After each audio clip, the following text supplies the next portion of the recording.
Hello everyone and welcome back to another video. Today I'm with Rucka and we're just going to talk a little bit about ideas. Hell yeah. So how are you doing Yeah, today? hey, pretty decent. Just another day in rainy LA. Nice of you to make your bed for the occasion, by the way. I don't know if the audience can see you or can they just see me? They can see both of us and that's my Okay. roommate's bed actually, so Oh yeah. Well, fuck if you're gonna do yeah. so. Literally, like your roommate, not just a guy you're sharing an apartment with. You should sleep in the same room. Yeah. Looks like you guys got a bunk bed. So you got multiple roommates. Is this a college dorm? Yeah, yeah. This is my bed right here and then that's over there's his bed. You're the top bunk? Both of us are, yeah. Alpha. I like Hell it. yeah. Hell yeah. You got to fit What's the the what are you studying? actuarial science, which is Actuarial? yeah, like math and business stuff. Really love Oh, math. So yeah. nice. Yeah. And then I'll just create a YouTube channel on the side, and now I've been doing that, which has been a Nice. good time. Yeah. It's good. Uh, what else do you want to talk about, or do you want me to come up with shit? Did you see the I mean, Juice World stuff this morning? I don't know. yeah, very sad. He was young. I guess he died of a seizure, which I Yeah. don't know if that means. I mean, do people just normally die of seizures young, Not unless really. there's like drugs involved or Yeah. something? It I was. don't know. Yeah. Yeah. I think it was probably definitely drugs because, yeah, in all his music he's talking about that stuff, but it's it's very sad because like I loved his music and listened to him a lot, but I mean, it was probably coming though. That's the thing. Yeah, I only know his one hit. You found another one, but I am the Yeah, better Lucid one. I Dreams. won't. Hell yeah. Just the just the sound of his voice in that is really well done. Like the tone, and Yeah. it's just like a kind of new style of sort of rap pop. Hmm. For sure. Yeah. Purple drink sipping, hard living, basement dwelling rap. I guess that's become so popular, kind of mumbling, but also not. And like Yeah. emo, I guess I shouldn't Hmm. neglect that element. Definitely emo rap has become. See, when I was Yeah. growing up, it was you were an emo or you were a gangster, Hmm. but Now it's the now two you're kind of both definitely blended. So yeah, because I loved that song. I thought it was really well done, and so, what a success story too. oh He yeah, for blew up sure. online, I guess, and then he was on the radio and everywhere. Not that being on the radio is the ultimate meter of measure of success, but he was everywhere and Yeah. young and yeah. You gotta be healthy. You've got to be focused. Your life is like running a business, so you can attain success externally, but if you're not taking care of business internally and taking care of yourself, you're not going to enjoy your success for long. Yeah, for sure. It's all everything ultimately just comes back down to like your mind and how you think about things and how you live because that's I mean your mind's your means of survival, so you can't neglect that and Yeah. just have all the like success and yeah, because that's ultimately not gonna be everything. You need to have both essentially. You can't just think all the time and not really do anything, but you can't just like be successful and then never fix your mind or have mental health. Yeah, you got to treat your inner world with the same precision as you treat your, producing music as he did. He's got to have um, a very strict sort of standard. So he needs to know that, like, philosophy. I mean, not everyone's going to have the word philosophy in their vocabulary, but everyone needs to sort of have at least an implicit philosophy that has sort of objective reality as the standard, and then the pursuit of happiness, reason, all these things as the sort of compass to follow. So in the sort of culture we live in, most people they just don't have that. They just have certain elements of reason, but sort of skepticism and altruism and Yeah. religion, all these various kind of competing factions internally. So it drives people crazy. They turn to drugs or they just lose interest, they lose motivation and all these things. So Yeah. I would tell somebody like him if he were still here for me to talk to, treat everything, treat all arenas of your life with the same precision and discipline as you treat the production of your music, and you'll be able to enjoy your success, and you'll be able to succeed more, and it can be everything that you imagine you'd like it to be. Absolutely. Very very important stuff. Mental health. What else? What's something else we could talk about? Did you see my video with Anarchy Seeds or at all? Or I started watching it just today, like this morning. I watched probably like a half an hour of it. Yeah. So what did you think of it? What did you think of it?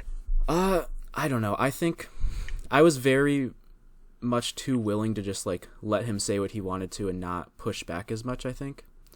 And yeah, I think I probably should have been a lot more clear in differentiating libertarianism from objectivism. But other than that, I think so yeah, go ahead. I don't know. I think I realized that as the video progressed, because we got into more ethical stuff. Like there was a point where we talked about self-interest a little bit and why. And he basically said, like, oh, everyone's always acting in their self-interest because that's their chosen preference. So that's the good, essentially. So why not just let everybody choose to do what they want to do, and that'll be good, because who knows better than that? And that's when I really, like I knew there were differences between objectivism and libertarianism, but I was somewhat, like, hesitant to, like, just say, no, I'm not a libertarian to people, just because I was like, oh, like, we have somewhat similar, like, political beliefs, so then, like, I don't know. But then I think just hearing stuff like that made me realize, like, no, we're, like, very, very different. We come from very different sources. Yeah. So this is a very advanced level topic. You know, it's politics. It's the late stages of a philosophy. It's politics, and it's contrasting objectivism with a sort of system, a political philosophy that sort of plagiarizes some of objectivism, but also blends it with kind of skepticism and subjectivism and relativism and all these things. And so I still probably wouldn't really want to debate an anarchist. Like Michael Malice, after I was on his show, he messaged me saying, oh, I want to continue like this debate, like anarchism versus objectivism. And I said, look, I'd love to keep the conversation going, but like anarchism is not the opposite of objectivism. You know, it would be maybe like capitalism with limited government versus anarchism, and that's not a topic I'm passionate about. It's not something I've thought that much about. Yeah. So it's you are sort of jumping into the very deep end of the pool by engaging with an anarchist and sort of trying to represent objectivism. But at the same time, you did state right at the top that you're just kind of learning this and you're in the early stages. So you're kind of like a Mr. Repzion or Lacey Green, like getting, because they got on YouTube when they were growing up, and you can go through this journey with them, where I think Repzion was religious, became an atheist, and you can kind of see where his journey leads, and same with her and a lot of people. They sort of take you on this journey. So that's what you're doing, and as long as you're always clear that you're a student, I try to still be a student. I try to still clarify that I'm just studying this and learning this as I go. So yeah, it's a very advanced thing to be doing, to be sort of debating with an anarchist. It's very, very advanced. It's hard. So the fact-value dichotomy is an important part of philosophy. It's very serious. It's plagued philosophers for a long time, whether or not they were aware of it. All of epistemology has perplexed philosophers for a long time, and these things have consequences. They do lead to politics. They do lead to different moral beliefs, different political beliefs. Absolutely. So it's not just something to brush off. It's not just like, okay, we can disagree about, he was saying this to you as Malice said to me, like, oh, epistemology, I don't think we want to get into that stuff. Yeah. But that's where the battle is ultimately. That's, the problem with John Locke was that his epistemology was crap. He believed in, so here's my understanding of John Locke. We love him because he was like the father of rights. He identified rights. But in other parts of philosophy, so in epistemology, he like many asked, okay, what makes a rose a rose? First of all, it looks different in different lightings and by different people. So how do you know what makes it a rose? Or it smells different to different people, or it smells different at different times. What makes it a rose? And I think he and maybe others around him said, I'll just say at least he said this, there are secondary qualities and fundamental qualities, I think is how he put it. So there's a certain roseness to it that makes it a rose.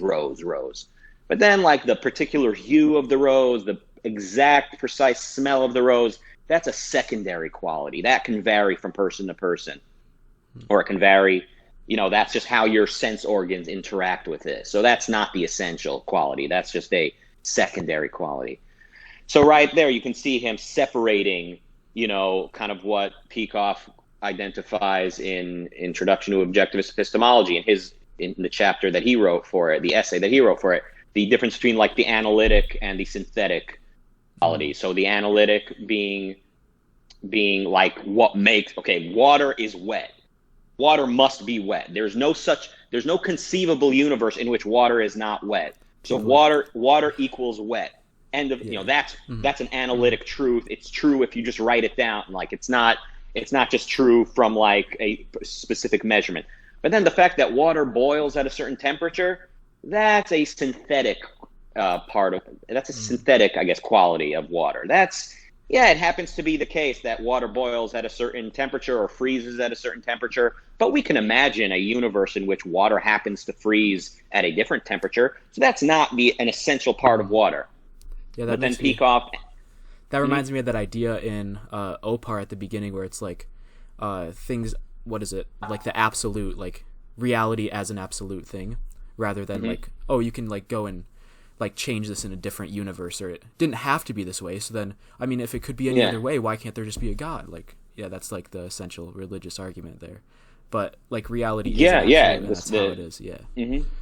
Yeah, and again, we see that the skeptics and the religionists have an alliance. The skeptics and the religionists both agree that, we can conceive a different type of universe. So the fact that we have this universe, or I don't exactly know where I'm going with this exact thought, but the skeptics and the religionists agree that that there's this sort of putty, like that the universe didn't exactly have to be this way, or the religionists certainly say that. And the skeptics sort of, they kind of like use this as justification to stay away from absolutes. Now, Peikoff answers this in his essay. He says, no, like this is the only conceivable reality there is. And same with Opar. This is the only conceivable universe there is. It's the only one that exists. There's no conceivable universe in which water freezes at a different temperature. We can imagine it, of course. I mean, as science fiction writers, we can invent it, but that is, in that case, we're using water, the concept of water, derived from the very physical, real existent that is water. And that existent can only conceivable freeze at the temperature that it does. So let's separate, our imaginations from the actual facts of reality. The fact of reality is water, just along with it being wet, it must freeze at the particular temperature that it does. That is all part of what goes into it being water. And now, and the fact that water is wet, we could say is the essential quality, an essential distinguishing characteristic. But that now we're in epistemology. Now, okay, how do we categorize water? How do we remember what water is? Now, the essential part of it is that it's wet. The temperature it freezes at is not what's essential about it. But that's epistemology. Metaphysically, water equals water. There's no conceivable type of water that does not freeze at the exact temperature that water freezes is, or else it would no longer be water. So with John Locke, he's separating secondary characteristics from essential characteristics. But really, there are only characteristics of a rose. A rose is a rose. The fact that two different people see it somewhat differently or smell it somewhat differently means they have slightly different sense organs for one reason or another, or the lighting in the room is somewhat different. from where they're standing or something like that, or the time of day they're looking at it, whatever it is. A rose equals a rose. So, if, metaphysically, a rose does not have multiple dimensions of characteristics. A rose just is a rose. Epistemologically, it is useful to kind of categorize the different characteristics, but this conflation of epistemology and metaphysics has been to the detriment of philosophy forever, and we still see it to this very day. So the facts value dichotomy is an important one. The all the different everything that goes into epistemology and value judgments and ethics, these are important, and these do determine how people will think, how they'll behave, what they'll value, and ultimately the type of political system they're going to want to live under, because the Enlightenment ended up dying because of skepticism, and without championing of reason and without having a standard of value, the path was potent for authoritarianism to rear its ugly head. We see this.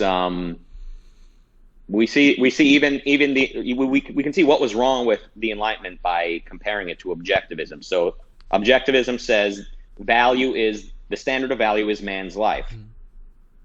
The Enlightenment philosophers that I'm aware of, people like John Stuart Mill, maybe he's a little bit kind of the tail end of the Enlightenment. He said, there's pleasure and pain. We know pleasure is good and we know pain is bad.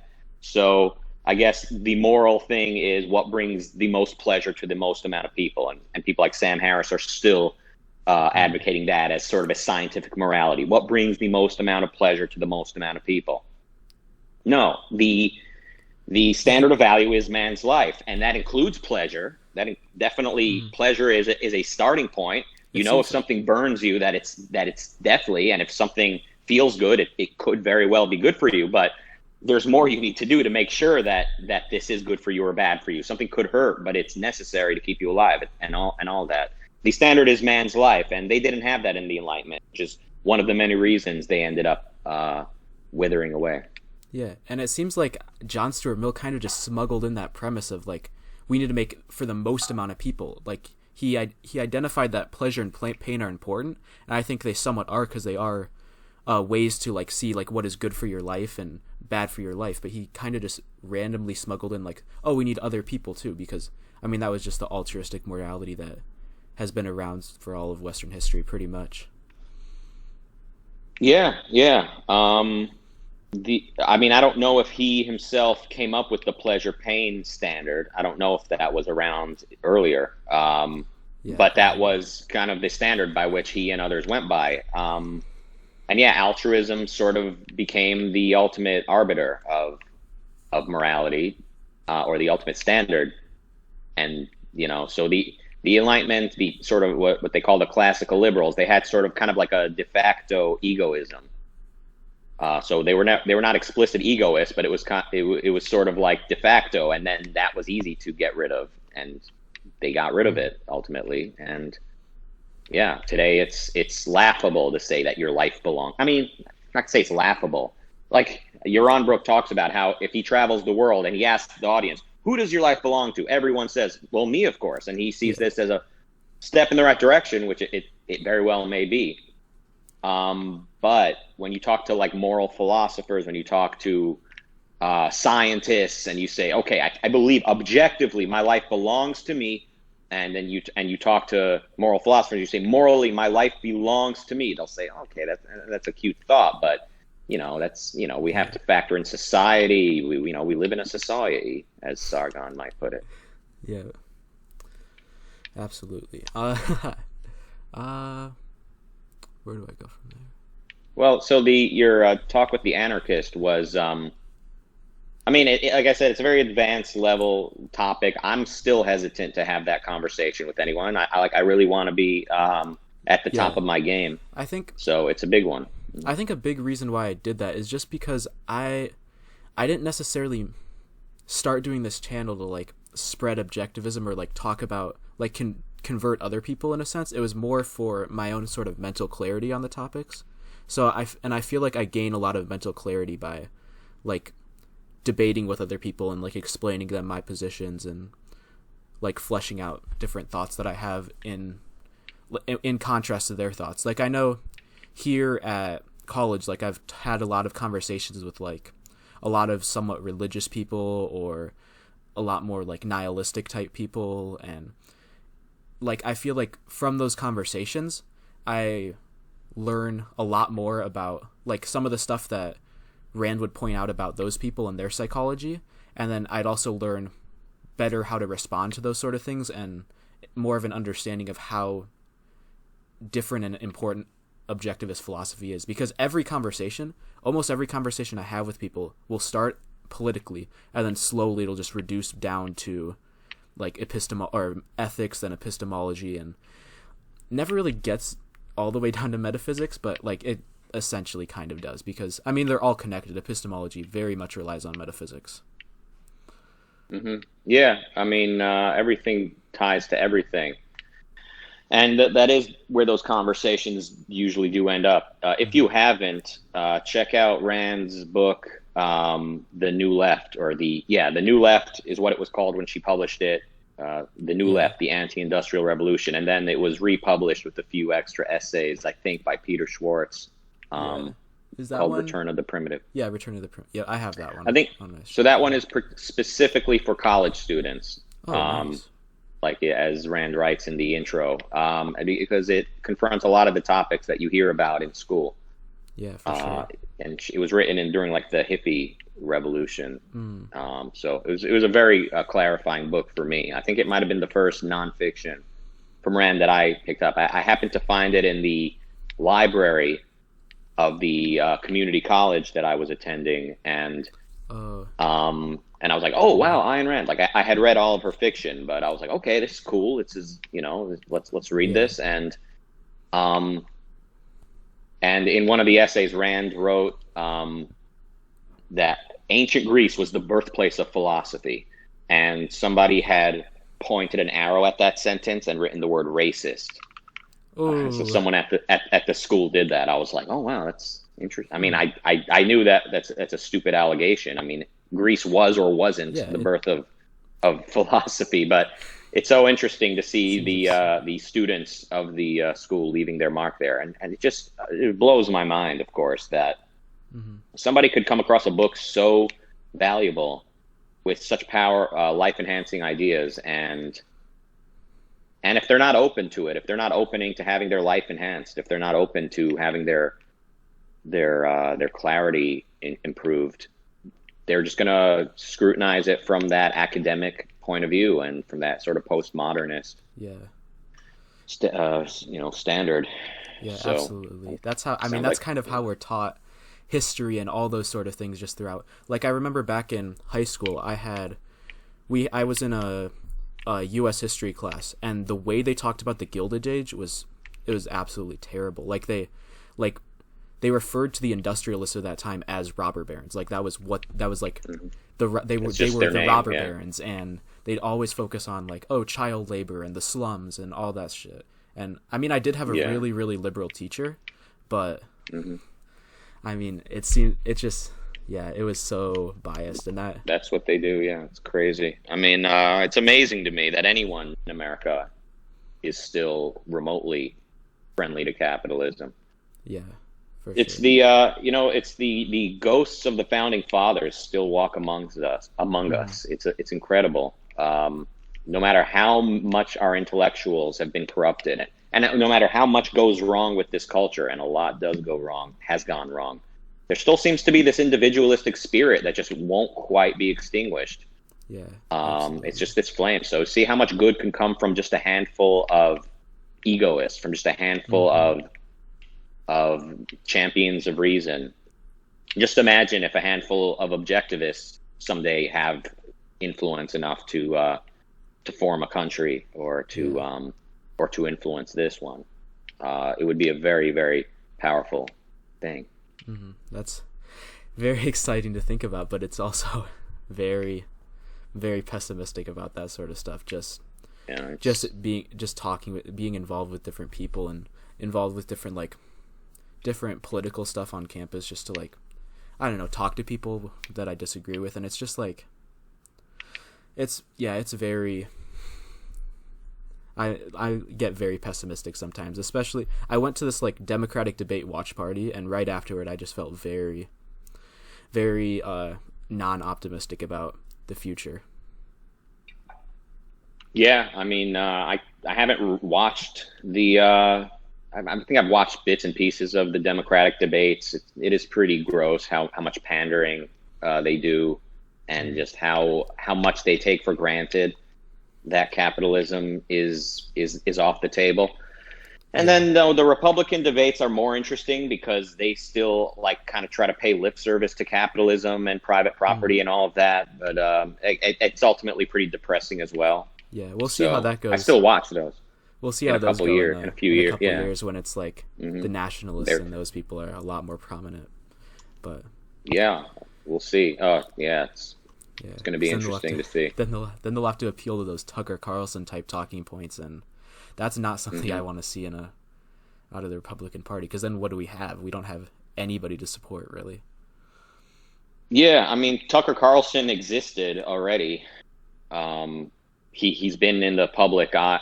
He's been in the public for a long time, but he's such a sponge. So he soaked up like the George W. Bush type of philosophy back when that was what Republicans were doing, and now he's become a Trump nationalist, protectionist. Yeah. So he is just such a second-handed, worthless chap. But I mean, he's important. Unfortunately, he is indicative of what the culture is trending toward, and there is going to be a much bigger presence of that the next election cycle, I'm sure. Yeah, absolutely. And you're definitely starting to see it with the whole like Groyper thing and at Turning Point USA stuff, because I got really like, I was like surprised, or not surprised, but like when I heard that was a big thing, it was like, oh wow, yeah, it's starting to happen. Like the Republicans are becoming way more nationalist, and they're trying to return to like, or not return necessarily, but like become a lot more nationalistic and demonize immigration and be like less pro-capitalist. Because I mean, if you watch a little bit of Nick Fuentes, he'll like, when he mentions workers, he'll talk about like, oh, we need to protect workers' rights and all that sort of stuff. So it's very, very much not a very capitalist group of people. Oh yeah, I mean, he has no pretense at being a capitalist. He's openly dismissive of it. So there's definitely this trend away from even a pretense at being capitalist among the right, and Trump is a big kind of symbol of that. Before Trump, like, Republicans would pay lip service to capitalism. They would talk about the land of opportunity and the entrepreneur, and a lot of Republicans were anti-Trump, and they've pretty much all sold their soul at this point. Yep. Ted Cruz, like all of them. I don't really follow politics closely, but yeah, to give you an idea of where the culture kind of was a few years ago, when Obamacare was about to pass, Ted Cruz and Rand Paul were filibustering. They said, we're just going to filibuster for 11 hours. We're just going to keep talking and talking, so they can't pass this, or they can't do something to make some point. And Ted Cruz, among other things, was reading excerpts from Atlas Shrugged, and he was saying, everyone read this book. This is important. And, where are we now? Ted Cruz and Rand Paul and everyone is basically just a Trump guy. The only people in the Republican Party that are not Trump guys, I guess, are just kind of more like bipartisan type. They're more like, like they want to be more, they're like John McCain types. They want to be like more cozy with Democrats, but there's no like capitalist opposition to Trump. There's no like strong voice saying we're losing liberty. We're selling out. I don't hear any of that. And it's interesting that the Groypers have embraced Christianity, and they're using that to sort of put the conservatives in their place. It's a very useful, it's a very effective tactic. If they were just making. We live in such like a Christian culture where that's the morality of our culture right now. It's just Christianity, and I mean, yeah, like most people are Christian, so I mean the sort of stuff even appeals to like everybody pretty much, like even left-wingers to an extent, just because of the Christianity type aspects. But yeah, either way, it's just very... Yeah, no, the leftists are definitely the most consistent Christians in their own way, just by being altruistic and completely denouncing and rejecting individualism. But conservatives, in championing their sort of watered down individualism, they've justified it by Christian on Christian grounds for the last few decades. And then the Groypers are saying, well, hold on, if we're Christians, let's be Christian. What on what base do you have? I mean, they're basically the chickens are coming home to roost. Yeah, I think with the conservatives' primacy. So yeah, the conservatives, they need to decide, like, are you a capitalist or are you a Christian? Mm-hmm. Yeah, so everyone justifies everyone justifies everything with Christianity. Everyone justifies their points because that's that's what we believe in, or as the society believes in, essentially. And yeah, conservative or individual rights, that sort of stuff is not very consistent with Christianity deep down. But right, ultimately it's not. Although with the weird twists and turns of the developments of philosophy and all that, we've gotten to a point where the only people defending capitalism in the mainstream are Christians, and the most ardent opponents of capitalism are the atheist, secular, they think they're secular, left. So it's quite an interesting mix and matching of ideas, but ultimately it can be demonstrated. Sadly, I mean, when you look at the early American thinkers, people like William James, the sort of father of pragmatism, I think he was sort of like making room for Christianity in the scientific context. Like he was basically using skepticism to say, like, okay, yeah, we're scientists, but we can't really know everything, and whatever you believe is probably what you were already passionate about believing. So he kind of sets it up. The early American thinkers, they were using skepticism to kind of have like a place for religion as well as science, and it was unclear if being a scientist means being an individualist or not. And people like John Dewey, the father of American education, he was an explicit collectivist. He explicitly said independent thinking can lead to selfishness. The implication, of course, being that selfishness is bad. Yeah, very good. I mean, it is just a remarkable thing for him to point out. I mean, I wish more people linked those two together. Yeah. But yeah, so on those grounds, education became not so much about transmitting information and thought skills and critical thinking skills, but rather how to socialize the students, how to teach them to be team players. So the secular branch of the philosophy department in America and in the West has become collectivist and socialist, and whatever's left of the more religious leaning philosophers and thinkers, they became kind of more likely to preserve elements of property rights and capitalism, and to kind of try to blend religion with capitalism. So it's become quite difficult to argue for capitalism on secular grounds. It's not difficult to argue for it, but to be understood and to get people to pay attention and understand that we're arguing for capitalism on secular grounds, and that we're capitalists because we're egoists, because we're independent thinkers, because we're scientists. Mm-hmm. Yeah, and one interesting thing with education is you have only two real types of schools essentially at this point. You have the public schools, which are like super focused on like society as being like this higher standard, and then you have the private schools, which are mostly like Catholic schools, and Christian schools, which are more focused on God. So it's essentially, I mean, like that's essentially like how you can, a good way to look at that dichotomy in society, or like a very obvious concrete example of that. That's those words. Yeah. Absolutely, and of course, yeah, and those Catholic and Jewish and probably Muslim schools, I mean, among other things, they're teaching students about altruism. They're about being a good steward of the planet. So ultimately, these roads are all leading people in the same direction. Mm-hmm. But yeah, that's interesting. That yeah, the sort of representatives of private property and education tend to be religious. Mm-hmm. There is the Montessori industry, I guess, the Montessori sector, the Montessori portion of the education world, which of course is private and not necessarily religious at all. If I'm familiar, I know a lot of objectivists, including Rand, are very passionately for Montessori education or some variant of it, some offshoot of it. So yeah, that's not as common though. I know back in my hometown, we had 3 public schools, and then we had two different like private schools, and one was a Catholic school and one was just a Christian school. So I think that's largely the dichotomy in schooling at the moment. But yeah, I mean the fact that there is public schooling is an enormous wrench in the economy. Like it makes it very difficult to compete.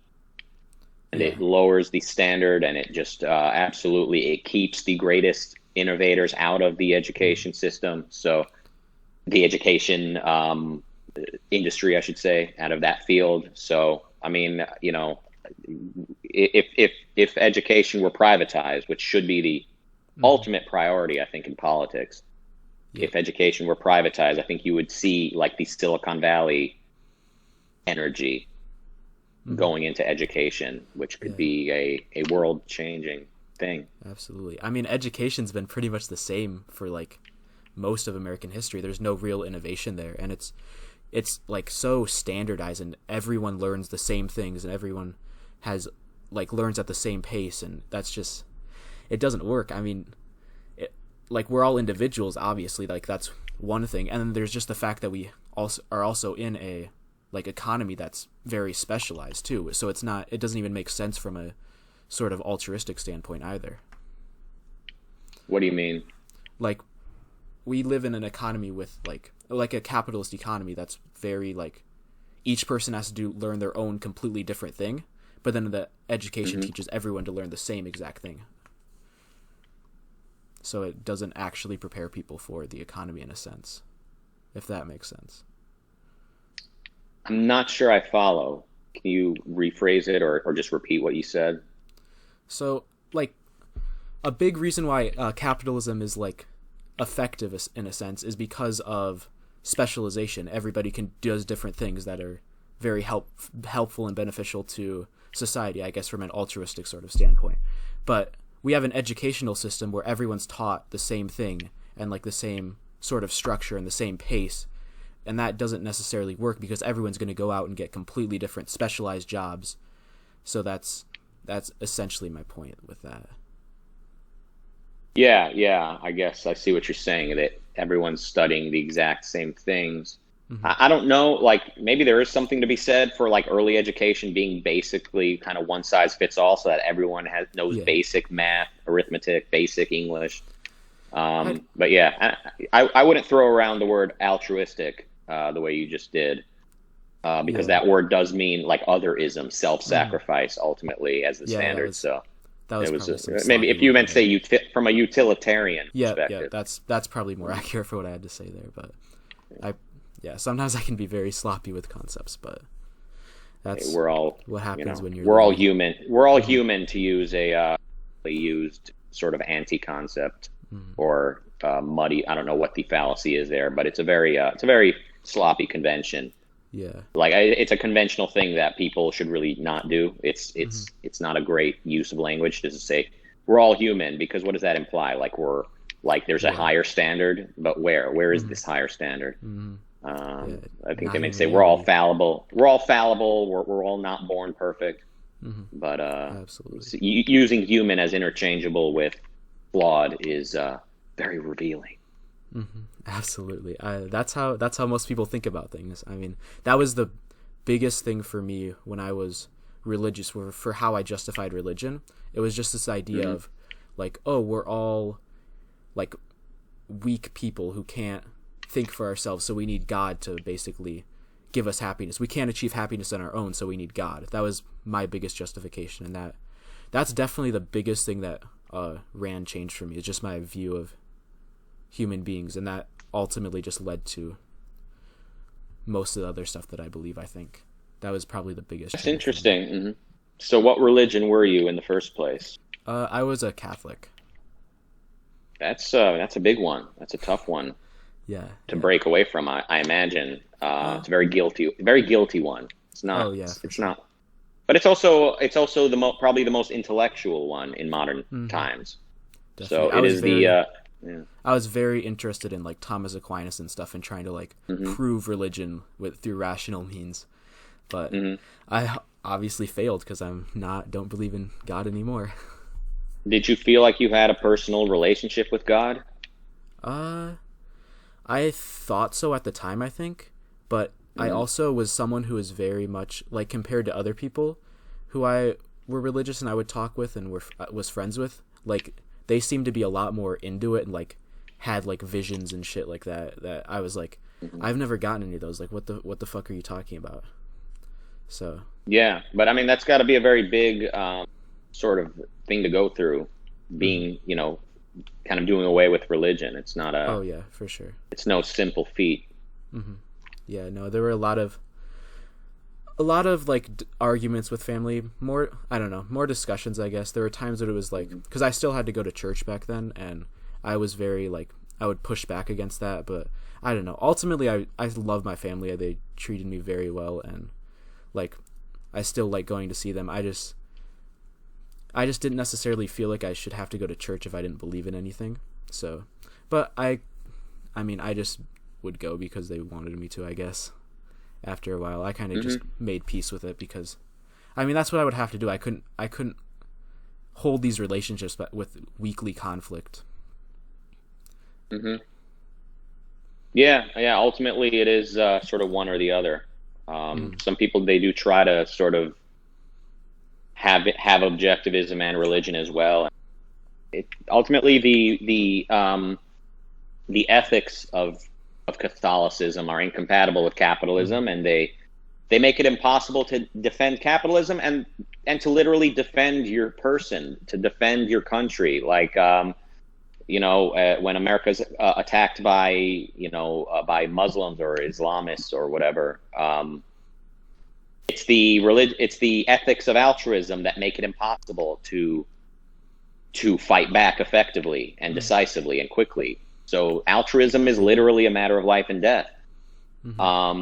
So it's the sort of, and not only that, but domestically, it becomes impossible to defend America from the left, from the nihilistic left. As much as people say, oh, the religious right, well, at least they're not the left. They're not as bad as the left. They could be our allies. What do you mean? Yeah. They are the ones opening the door. They're the gatekeepers of altruism. Their altruism are what the left is using. If everyone on the right renounced altruism and embraced rational egoism, then the left would be easy. You would just laugh at them and move on and educate people. You would say, hey, if you're an atheist, here's why the left is not really being scientific and secular. Here's how the left has abandoned objectivity and become basically mystics. If that's what the opposition to the left was saying, then the bright young minds, the bright young explorers of ideas would hear that and go, oh, okay, yeah, I'm into science, I'm into reason. I'll go with I'd rather go with this pro-capitalist, pro-scientific, pro-egoism than the left. But instead we have religion saying, oh, the left, they're not really altruistic. Look how childish they are. Look how selfish and needy they are. Look how much they expect everyone to cower around their childish feelings. That's kind of what you hear from like the Ben Shapiro's of the world. No, Ben Shapiro is the real altruist. He wants capitalism because that will raise our standard of living. But what good is a material standard of living when we have no moral certainty, we have no moral confidence, when we have no moral confidence to exist whatsoever, when everyone's feeling guilty because the patriarchy is around them and they're doing nothing to smash the patriarchy? What good is a material standard of living? What good is a material standard of living for me if a woman is unable to attain it, she's only able to get 80% of what I'm able to get because of the patriarchy. What good, how am I going to enjoy my wealth in that way? Ultimately, you need ethics, and you need a full comprehensive view of the world. The word comprehensive is a bit much, but you need a complete systematic view of the world to do it all. I know that was quite a rant just now. Yeah. I sort of jumped from topic to topic a bit, but yeah. Yeah, absolutely. And I think I always cringe when I hear conservatives make that argument that, oh, socialism doesn't work, because that's not really, doesn't address socialism really, because socialism is more this idea of, no, you have a duty to another person, so it doesn't matter if people are like starving or your standard of living is lower because these other people are surviving, or you have a duty to their life. So ultimately they just sloppily say it doesn't work without actually defining what it means to work. Because if what it means to work is an altruistic sort of standard, then socialism then doesn't as long as somebody is starving somewhere, you have no right to what you have. And even as the poor people's standard of living is raised by capitalism, it's still not fair. Why should you have this much and they only have so much?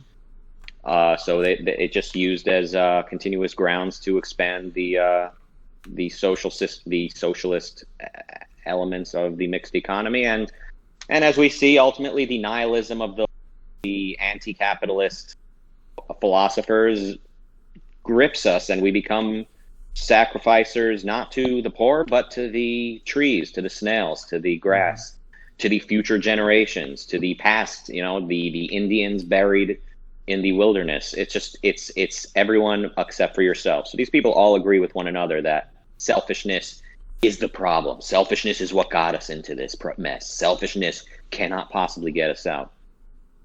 It's quite frustrating, isn't it? Absolutely. Yeah, so they just want to, they don't really have a standard of human life as that ultimate standard, as your individual life as the highest standard, because they'll just say, no, it's for the environment. Yeah, as you were saying, pretty much. I don't know. You know where to go from that. What else should we talk about? Yeah, so the anarchist you spoke to, he argued with kind of human happiness as your moral purpose. He said, well, what if somebody, then everyone makes this argument. Well, what if it makes you happy to hurt people? Well, it doesn't. It doesn't make anyone happy to hurt people. Even if you're a serial killer, what you are feeling when you hurt people is not happiness. That is not happiness. Happiness, it can be objectively defined and identified. Now, it's not the job of the government to have an opinion on what happiness is. So once we figure out the standard of value, the rational standard of value, the rational moral code for men to live on Earth, then we devise a political system that protects your ability in a social context to exercise your rights. So the job of the government then is to extract force from human affairs. It's not that the government is here to give you happiness. The government giving us happiness is the problem here. It's that they've taken it upon themselves to maximize happiness. And again, all roads lead to philosophy. It's John Stuart Mill. It's the alleged defender of capitalism that gave us this utilitarian standard where now, no matter what the government does, we can just say, okay, but who was the politician? No, they seem trustworthy. They seem like they had good intentions. So it's absolutely imperative that we look at the deeper implications of everything.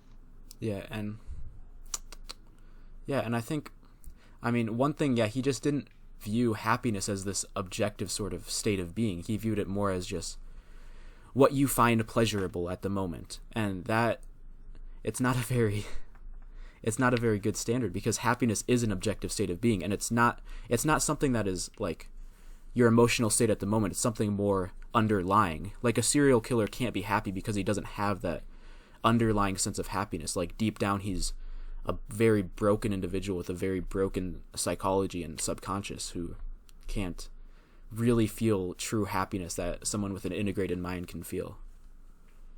Right. Yeah. I mean, and this is why art is such an important part of and Rand uniquely introduces art as a means to like express a philosophy. I think that's one of her many contributions to philosophy altogether, emphasizing the role of art and, in fact, sort of introducing her philosophy through artistic means. So it is important, like art is important to kind of show here. Well, here's what a man can be, and then if people say like, you know what, this right here is like objectively desirable. This right here is worth living for and working towards. Then the argument about, well, what really makes you happy? Or like, well, what if somebody likes hurting people? Well, no, you have as a frame of reference this image of man as an independent pursuer of self-esteem, pursuer of values, somebody who selfishly wants, like Howard Rourke. And it sort of becomes like silly to still argue about like, well, but what if I'm a sadist? What if I enjoy going out and like hurting people? Yeah. But you don't really enjoy living that way. It's just it's sort of the final stage of your neuroses that you've resorted to that because you've rejected reality. It's just deep down this nihilistic sort of premises in your subconscious that nothing really matters, that these people's lives don't matter, nothing in reality really matters, and you can't be happy with that because then you don't feel like you have a place in reality if reality doesn't matter. Or you don't view existence as having any sort of values to you, and if you don't view existence as having value to you, then you can't really gain any values in life, or you'll never really be happy in that sense. Yeah, and I mean, talking about people's lives mattering, of course, brings up, well, matters to who? Well, it matters to them, but also if you're a human being and if you're living in reality, you're living by reality's facts, and you're a pursuer of values, then everything about you understands that to take away somebody's life or to impede on their ability to live is the most monstrous thing you could possibly do. And once people are inspired by this artistic vision of man as a heroic being, then capitalism becomes an easy one. So absolutely, it's very kind of pointless, I think, to argue with people about economics and kind of what works and all of that. They're not open. They're not open even to argue with them about altruism versus egoism. I think ultimately doesn't really work unless they're inspired. And this is the value of art. Think about what would your life be without art? Like, think about all the movies you've seen, all the books, all the music. Just take all that away. Now, where do your values even come from?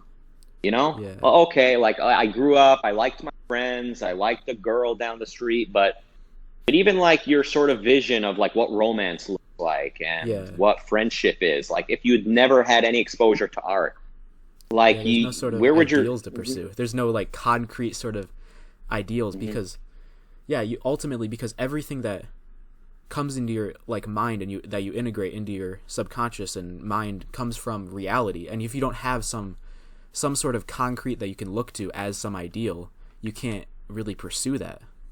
And that's kind of the role of art, right? I don't know. I haven't read much. Aesthetics. I've read the Romantic Manifesto, and it's again a very advanced level. Like, it's a very high level of philosophy. I guess all philosophy takes a lot to understand. It's one of the many things that art offers you. It gives you a concrete to focus on. There's so many different things, real and imaginary, that you're thinking about. But art says, here's an essential, here's something important. The artist's judgment, value judgment. Here's something worth focusing on right now. And if it's powerful, if it's good enough art, it becomes your sort of standard. And you can sort of automatize your decision making. Like, you can, like Rand mentions in the Romantic Manifesto, that she's had readers tell her that they can just ask themselves, well, what would Rourke do in this situation? And they kind of immediately know. Even though Rourke doesn't exist, but his character, as sort of expressed in the art, becomes like a barometer. It becomes a tool that can help you just basically automatize your own choices, which in turn shape your character over time. So you can also like negatively ask, well, what would Toohey do? I mean, Toohey's a hard one because he's such an unrealistic villain. But what would Keating do here? oh yeah, I know caring this much about what people think. I know being this second-handed it's more of a Keating approach. Yeah, I felt like But, you know, when I read The Fountainhead, I felt like Keating was like probably the character who had like that description had the most influence on me, because I noticed so much of Keating in myself at the moment, and it was like, wow, holy shit, like this is something that I need to change, because like you see when it's concretized in art, you see so clearly what it leads to, and like so clearly what you need to change about it. And I think that was definitely the biggest thing for me when it came to The Fountainhead, is just viewing like, yeah, secondhandedness that will destroy you, absolutely.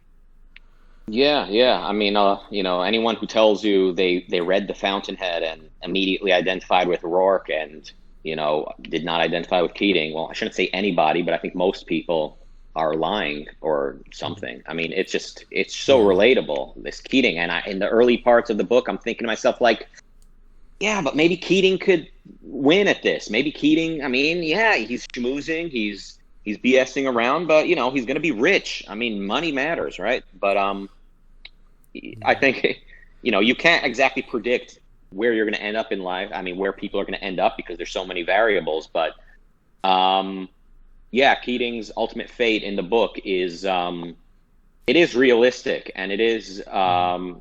it is powerful, and it is. I mean, you know, the older I get, the more I kind of see it. People, no matter how much money they have in the bank, a lot of them they're just unhappy and complacent and just and fat a lot of time. I mean, just falling apart.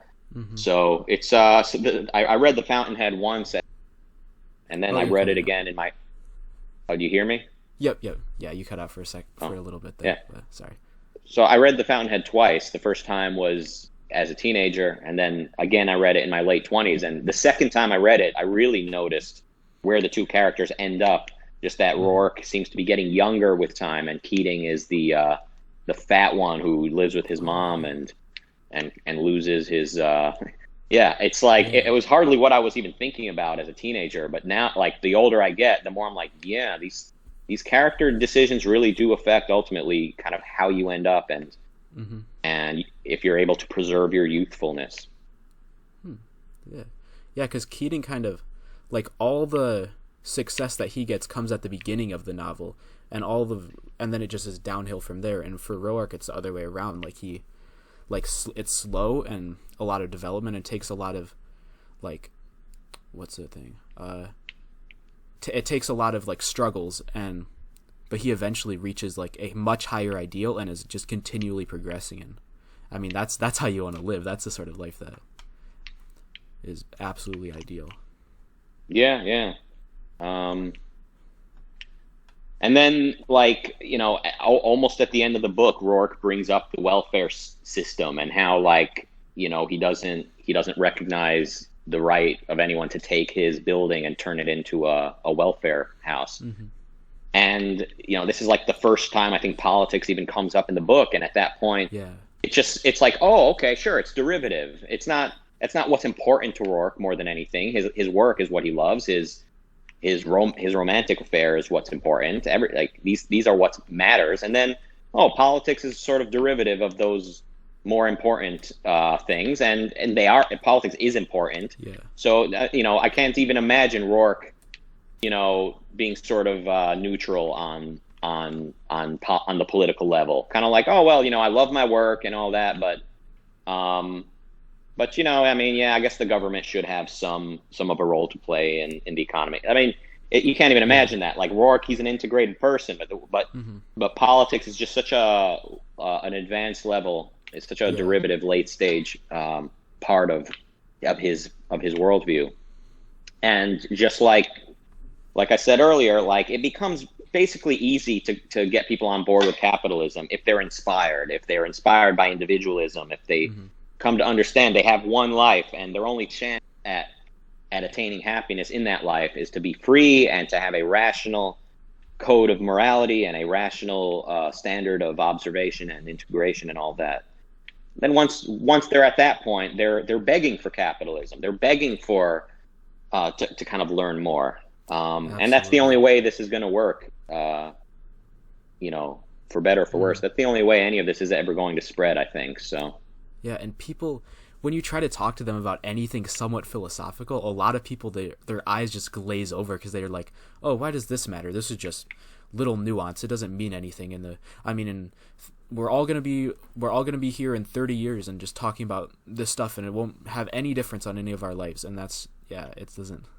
it obviously has effects on everything. Yeah, it's amazing how people they act like none of this matters, but then like look at how worked up they get over their values, or like I remember like net neutrality was the biggest deal a couple years ago. Net neutrality, and like the biggest grimiest crowd of people on the internet, like the people who they just revel in knocking things down and laughing at anyone who has values and talk about how nothing really matters and it's all just one big joke, come near their internet and they don't even know what the hell they're fighting over. They don't even know what they're trying to protect, but they're just like, big companies, big companies are going to have more control over the service that they themselves provide. The big companies, and all they really can comprehend about these companies is that the companies are thinking long term. The companies are pursuing selfishly what they want, their profit, their product that they want to create.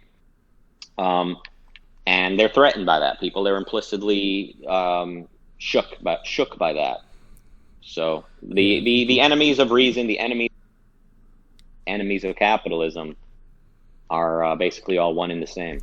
Yeah, people had no idea what was going on with that. I got in arguments with people who would say like, "Oh, net neutrality is really bad," and I was like, "Yeah, I agree." And then they're like, "But wait, that's what they're putting in right now," and they like didn't know that it was repealing net neutrality, and they were still trying to argue about like all these. It's a complicated issue, but like I feel like it's fairly like simple if you understand it more, I guess. But everybody seemed to be. I don't know what I was saying there. Everyone seemed to be very opposed to net neutrality, and like your videos were just like one source of like, because I remember watching you back then. I was like, yes, this guy knows what he's talking about. Like this is absolutely true. And then, not because I'm an expert on this topic. Yeah, and look at it like however many years later, and internet seems to be fine. It doesn't seem like any of this bad shit that they were predicting is happening. And if it had gotten worse, it wouldn't be because too much freedom. It would have been because this one area of regulation was peeled back, but we still live in an enormously regulated economy, and the internet is still, the providers are still enormously limited by what the government lets them and doesn't let them do. So unfortunately, the internet got slower in that scenario. It would be because of not enough capitalism, not enough property rights. So I'm not an expert on economics. I'm not an expert on, internet providers and all of that, but I don't have to be. I understand that property rights are something we can't live without. Yeah. So, but most people, they come into this. Look at Pew's video reaction I did to him. He was saying, he started by saying, we really need to keep the government out of this, guys. We don't want to give this to the government. And then he updated the video and said, oh, whoops, this is one of the rare cases where the government is trying to deregulate. But I think it's important that we not let the companies have too much power here. So everyone has the propaganda for that, and they were just like super passionate and angry about it just because everyone told them to be, and it was it's everyone, virtually everyone holds the premise that the government is here to run the economy, basically, or that we need some mix of the two. So when the left, when certain elements of the left are calling to end capitalism, the right is saying like, oh, if you don't like capitalism, you don't like this, this, and this, and this, and this. You don't like how good life is. But they're still basically championing the mixed economy, I think Yaron talked about when the anniversary of the Berlin Wall falling. When he talked about how it was declared at that time, not that capitalism won that contest. It's not that capitalism won. It's that the mixed economy won. Is that no? The answer is not socialism. The answer is not communism. It's the mixed economy. That seems to be where we've sort of all landed up, virtually all of us. I'm using the word we, not literally here. That's where what everybody holds. Yeah, it's the mixed economy. We need some mixture of government control and private sector. We want just enough capitalism to make our lives better, but we can't let these big bad companies take advantage of us. Yeah, you can't have all good. You got to have a little bit of evil in there. Gotta balance the good and evil a little bit, you know? Yeah.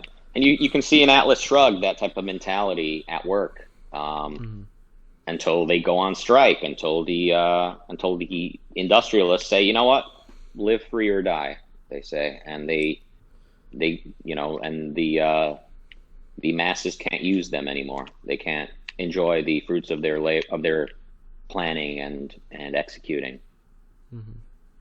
Yeah. So you discovered Rand because of my interview with Ruben.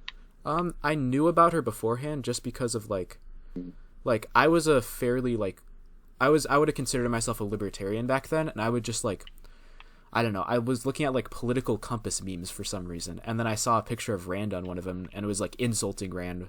It was like, yeah, something like that. And I was like, oh, who's Ayn Rand? So then I looked up ARI and I saw a little bit about it, and I was like, oh, that's kind of interesting. And I was like, but I mean, I can't really get behind like the selfishness stuff. That doesn't make much sense. And they're also atheists, so I can't really get behind that because I was very deeply committed to religion at the time. But then I was like, I'll watch a little Euron. I mean, he seems like a really interesting guy, and he has some good arguments for capitalism that I could use. And then after a while, I remember seeing you appeared on Dave Rubin. I'm like, wait, what the fuck? Rucka's the parody artist guy. I'm like, I wonder what he has to say, because I was actually kind of a fan of like your parody work for a while, and I was the dude who would just like, people would tell me or give me the aux chord, and I'd be like, all right, I'll play Shawn Mendes treat you better, and then I'd actually play treat you better, and then people would get mad at me and be like, oh shit, what the fuck, bro? And then that's a pretty new school, like that's pretty late stage, like that. I was gonna see what song you would bring up if you were gonna bring up like something from 2011 or something more recent than that. I found you fairly recently, I guess. I don't know.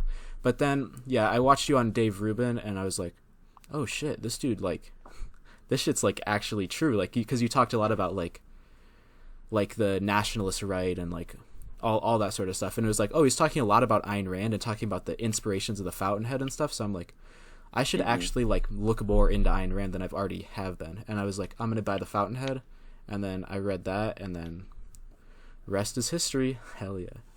Yeah, well, that's really cool. I'm glad to have had that influence. But I mean, that's really, I mean, it speaks to the importance of art. It speaks to the importance of reading fiction, Rand's fiction, because I think that's where the battle is. Like that, I mean, that's ultimately it's a battle of values. It's a battle of like, what do people want, and you need the art to inspire them. Yeah. And you're not really going to convince somebody who's not open to being convinced if they're uninspired, and yeah. So. I think I was at a point in my life where I was actually like very open to being convinced, because I think like at the time I was very like, I was religious, and I do all this like religious stuff because I thought God was like the only way to fill like the hole in my heart, like the need that I have for happiness and that sort of stuff. So but then I started to realize that like, oh, this isn't actually filling me at all. I'm still very unhappy. And then and then I started to just and that ultimately made me really open to Rand and viewing man as like a heroic being, essentially. Yeah. Well, that's cool. Yeah. So now you're going to school to study math. Like what exactly are you studying? Like, so what did you call it? What kind of science? Actuarial science. So like, actuaries are people that work for like insurance companies or banks, and they'll like assess risk for companies and set insurance rates based on that. Or it's basically doing math to assess risk on different things. Interesting. Yeah. I hope there's still an insurance industry by the time you graduate. Yeah, hopefully, but we'll see. I mean, it's a... Yeah, I mean, I'm exaggerating, but it's still scary. Yeah, I mean, if that doesn't happen, I could always... my YouTube channel might get popular, but I don't know. I wasn't ever interested in the money stuff. Right. I mean, it seems like you're just doing it for your own kind of spiritual fulfillment. But I hate to say this, but like you might have a career with the Objectivists if you do decide to like really study the philosophy and to speak about it. They love academics over at the Institute. Like that's, I think, their primary concern is getting academics, like to getting Objectivists into academia. Yeah, So I don't the know. fact that you're like, I don't think I really want to go into like academic philosophy stuff. That doesn't really interest me because I like. I mean, just last night I was talking to somebody from like the philosophy club, and we were talking about like free will and stuff, and it was like, holy shit! Like the way you think about this is so foreign to me, and I don't want my mind to be like clouded by that way of thinking because it's yeah. so I mean, so like unclear. I mean, look, I mean, there's a lot, everything you're undergoing is going. It's a very long process. It takes a long time, and in addition to time, you're going to need experience. Philosophy really is a promissory note when you're young. It's going like you're going. There are concrete lessons you're going to learn from experience that no book could teach you the importance of. Yeah. Like I stayed away from basically epistemology, from free will. I didn't really see why that matters so much for a long time, and like today I get it because I see how that relates to the other issues and how that's used as a launch pad by the others to kind of dismiss the other branches of philosophy.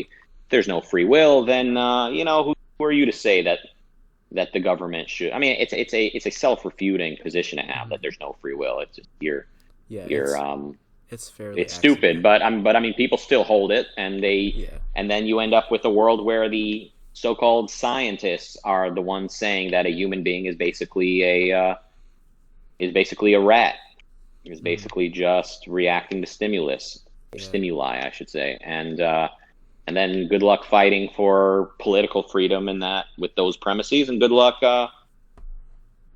meeting people that share your values as a rational kind of long-range planning egoist. Good luck with the world if people don't believe in free will. So it's laughable by people to say that there's free will. It's laughable by the skeptics and the and everyone. I mean, even like Jordan Peterson's secular side. He's sort of a blend of pseudoscience with religion and some elements of actual science. Let's be fair.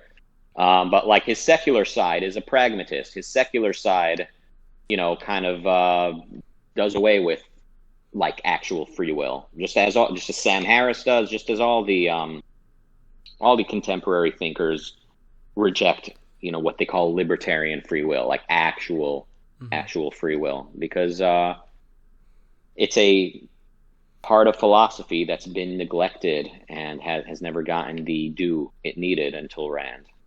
Yeah, absolutely. I mean, people have so much respect for like Jordan Peterson. I kind of get it, but not really. I don't feel like he actually says that much when he talks about things. That's one thing I've always felt, and I never really know how to argue against it because I watched those Charles II videos a long time ago and like understand that he's very much like focused on your intuition before your reason because that's what we've developed through evolution. But I don't know. I struggle to argue against all the Jordan Peterson fans.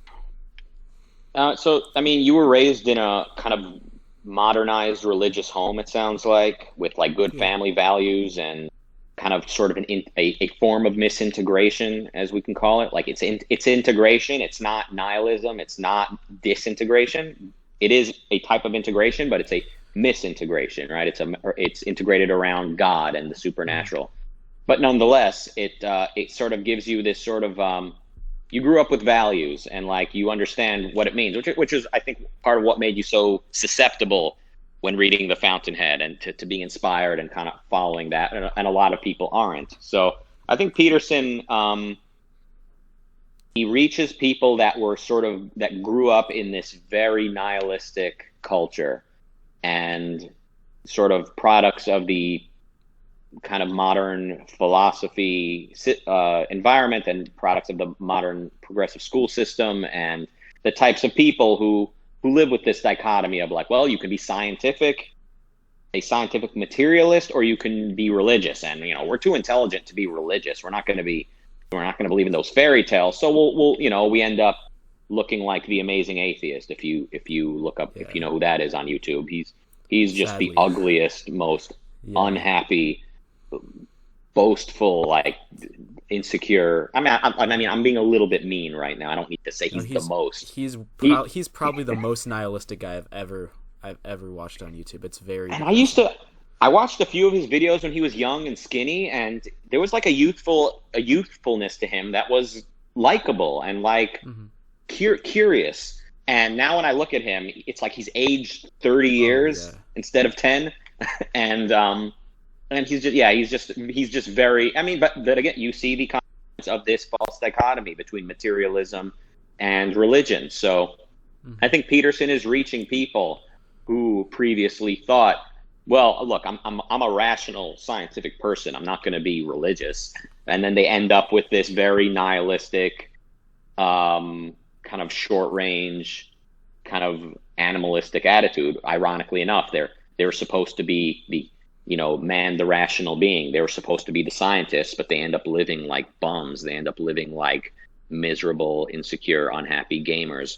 So I think Peterson is reaching those people. There might have been a time when I would have heard and kind of found solace and been like, oh, okay, I get it. You can live a value-driven life by looking at religion with more of a kind of intellectual eye.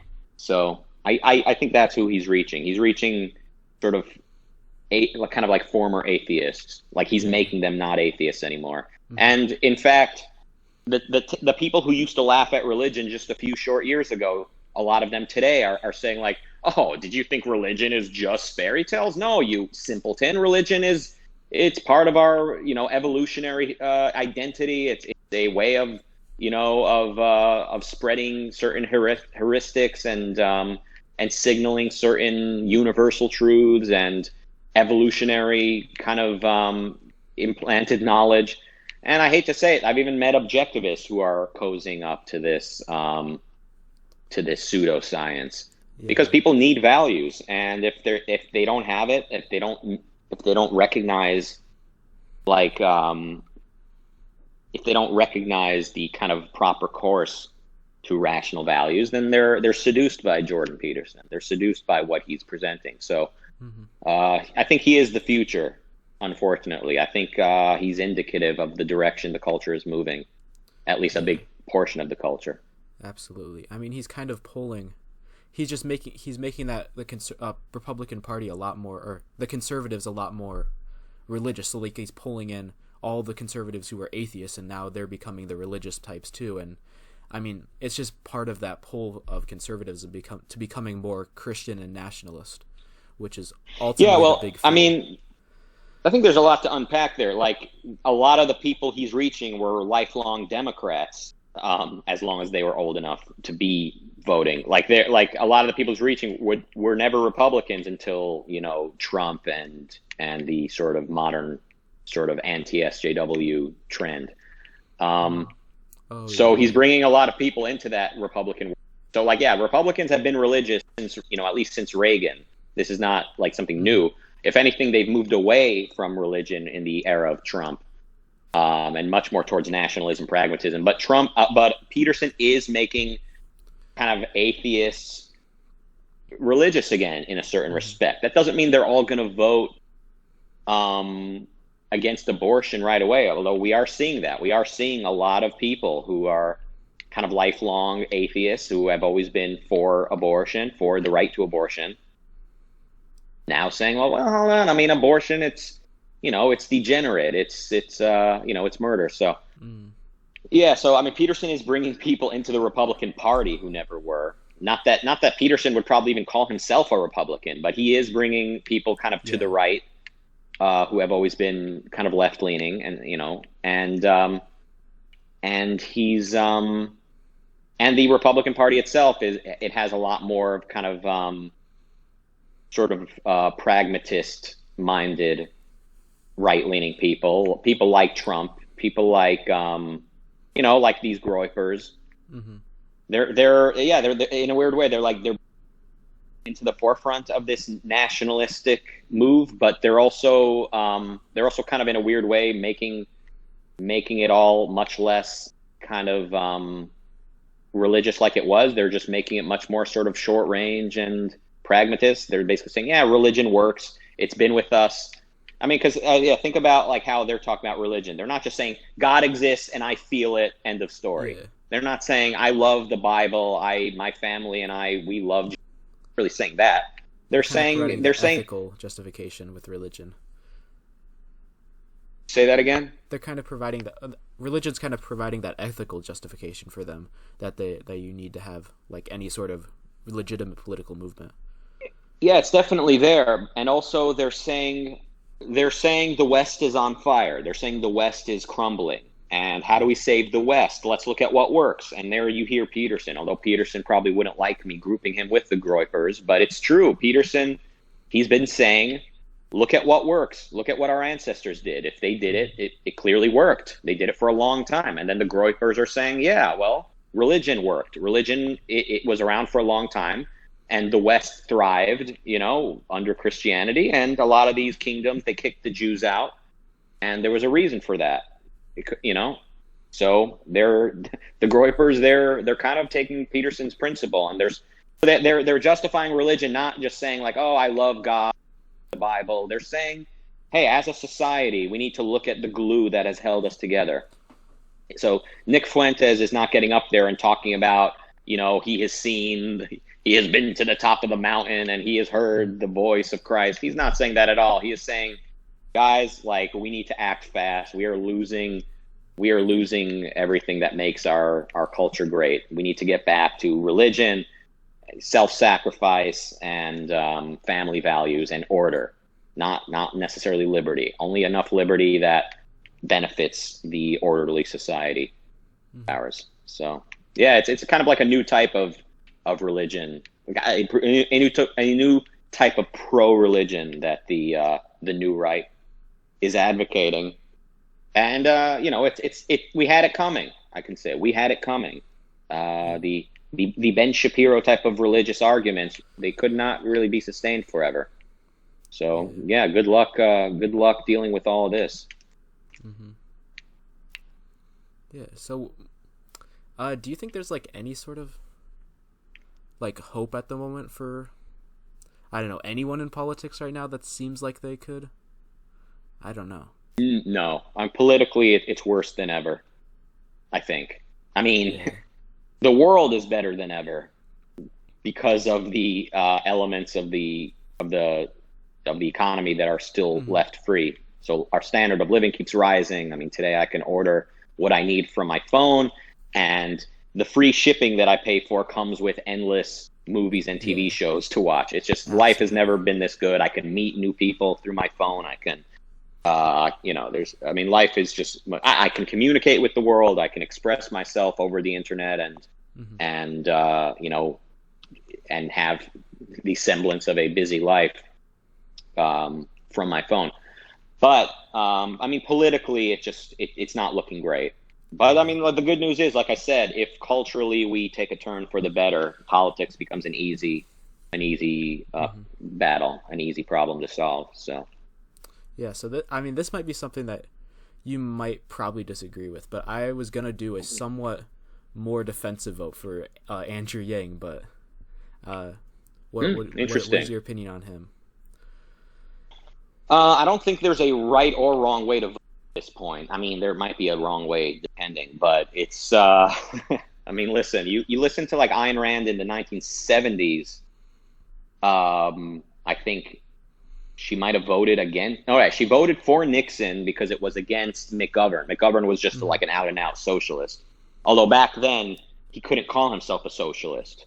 It wasn't like Bernie Sanders calling himself a socialist. He was basically he was a strong socialist. I think he wanted to tax like 100% above like $20,000 a year, and then maybe give you some of it back. Yeah, McGovern was like a nightmare, and I think his decisive defeat kind of inspired the right, what they were then calling the new right, as sort of like a swing in the against the hippies. It knocked a lot of wind out of the new left, the hippies. But yeah, like, so Rand, she hated Nixon. She saw him probably like she might see Trump. I know people watching this are going to take issue with that, but it's true. Trump is a fucking nightmare in terms of the tone he's setting, the attitude he has towards power and the role of government and the job of the president. So yeah, she saw Nixon as this just pragmatist, like ugly type of figure, and she still voted for him because McGovern was clearly just certain death.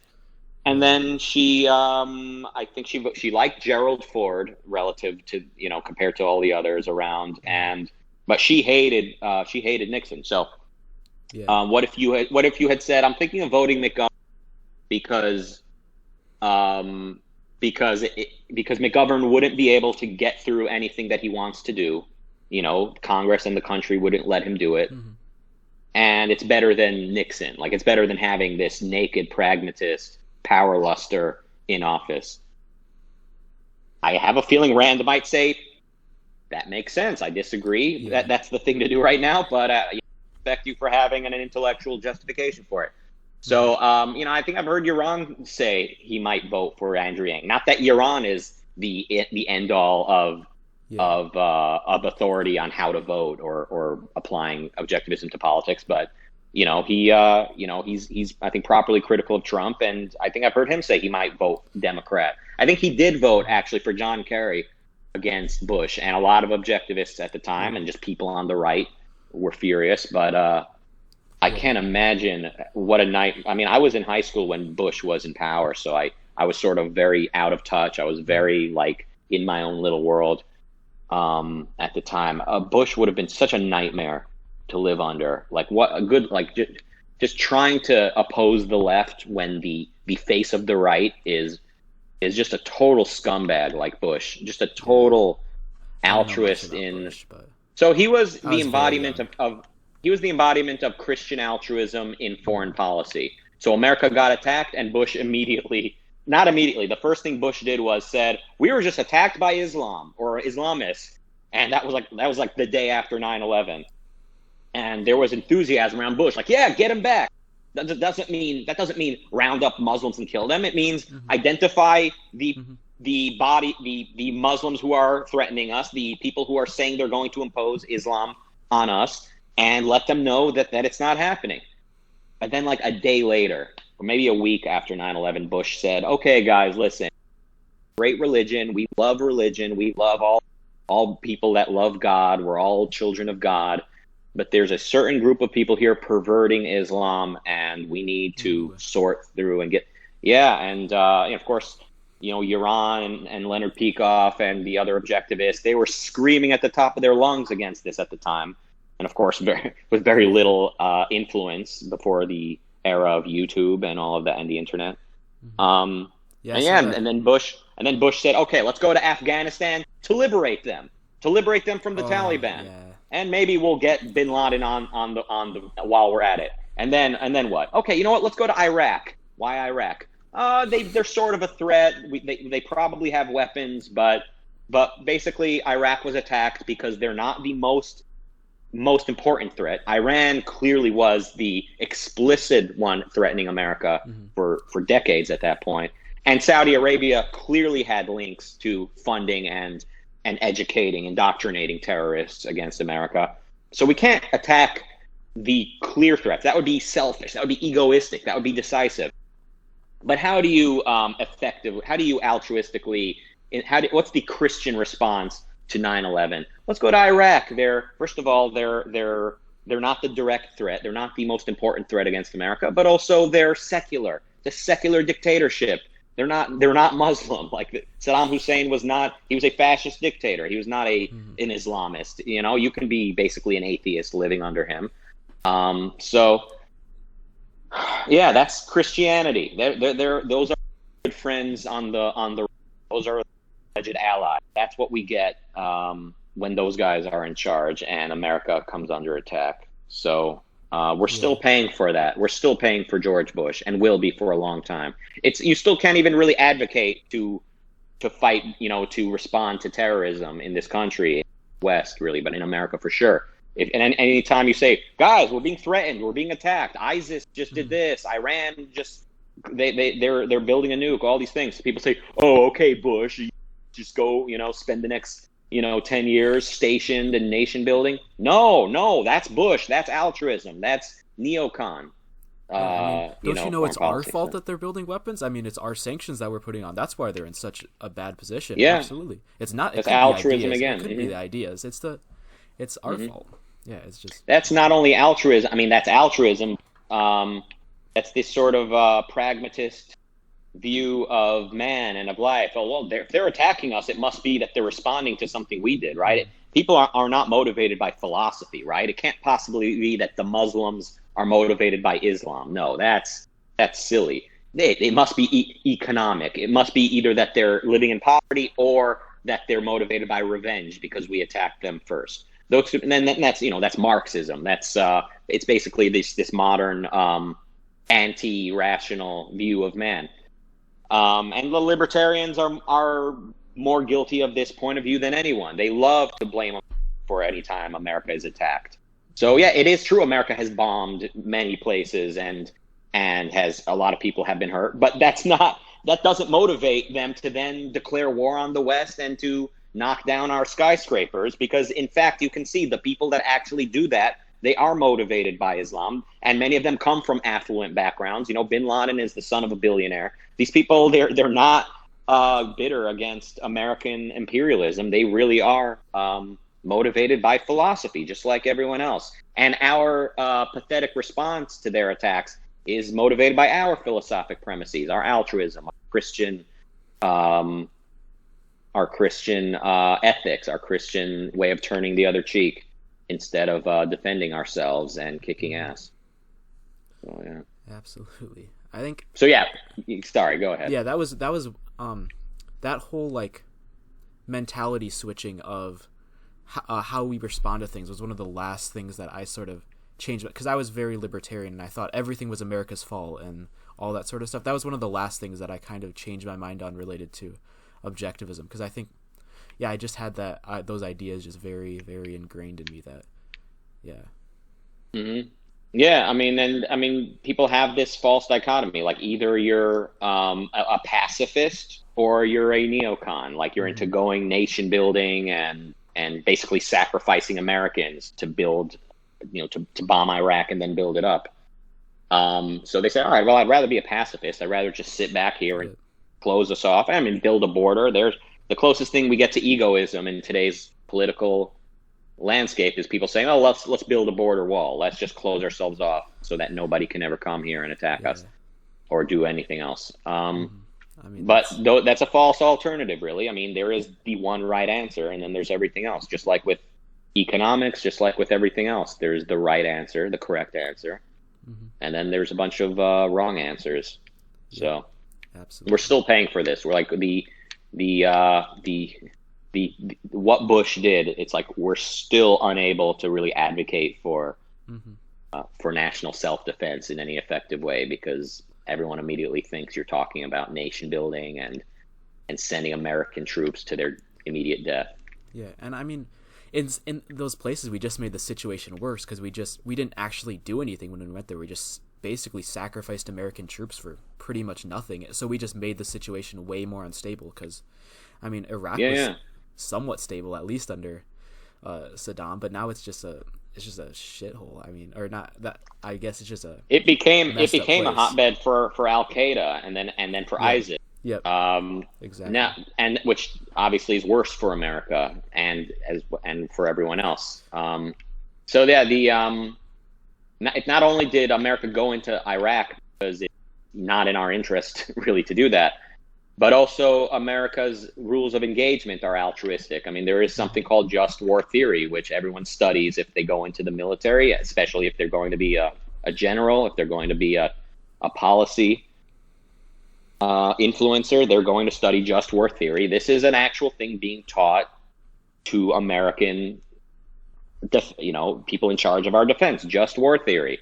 It's not okay to use all of the might in our arsenal to defend ourselves. We need to make it somewhat fair. We need to give the enemy somewhat of a fighting chance. So this absolute madness is actually being taught in America. And in America, it's the way that Americans think about war at the leadership level. And again, it's this false alternative. Like, well, either we're completely belligerent and reckless and just blow up the entire planet with nukes, or we practice some restraint. So this is the false alternative. The correct answer is no, never be belligerent, never be stupid and reckless. Be smart, but use whatever is necessary to defend yourself decisively and effectively and quickly. And then that saves a lot.